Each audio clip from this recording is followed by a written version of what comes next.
ये नारा तो वो सालों से सपना देख रहे हैं कि कांग्रेस मुक्त भारत बने, लेकिन कांग्रेस मुक्त भारत करते करते वो इस कगार पे पहुंच गए हैं कि वो इतने पीक पे चले गए, उनका भी नीचे उतरना शुरू हो गया है। तो कांग्रेस मुक्त भारत तो कभी हो नहीं सकता, क्योंकि जिस कांग्रेस ने भारत को आज़ादी का आंदोलन लड़ा, जिस कांग्रेस ने आधुनिक भारत का न केवल सपना देखा बल्कि उसको साकार किया, जिस कांग्रेस ने सैकड़ों PSUs बनाए, एम्स बनाया, IIT बनाई, IIM बनाया, और आज उस कांग्रेस ने दोबारा से इस आज़ादी के आंदोलन को अपने हाथ में ले लिया है। क्योंकि भारतीय जनता पार्टी इस देश के संविधान को ख़त्म करना चाहती है। वो पहले से ही इस संविधान के खिलाफ थी। जब ये 26 नवंबर 1949 को इस संविधान को हमने आत्मार्पित अंगीकृत अधिनियमित किया था, उस दिन उन्होंने डॉक्टर बाबा साहेब अम्बेडकर जी के और नेहरू जी के पुतले के साथ साथ इन लोगों ने भारत के संविधान की प्रतियों को जलाया था। ये लोग संविधान विरोधी हैं, ये लोग लोकतंत्र विरोधी हैं, आज़ादी की लड़ाई में शामिल नहीं हुए।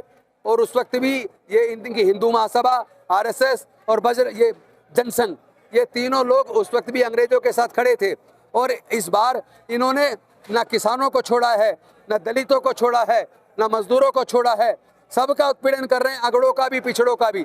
शिक्षा को इन्होंने इतना महंगा कर दिया कि पैसे के अभाव में लोग पढ़ाई छोड़ रहे हैं। लाखों लाखों रुपया एक डिग्री करने पे खर्च हो रहा है, और उससे पहले एडमिशन लेने के लिए 3-3, 4-4 लाख की कोचिंग लेनी पड़ रही है। उसके बाद भी नौकरी की कोई गारंटी नहीं है। लगातार भारत को ये लोग लुटे रहे हैं, डुबोते जा रहे हैं। ये वही लोग हैं जिन्होंने 400 पार का नारा दिया था।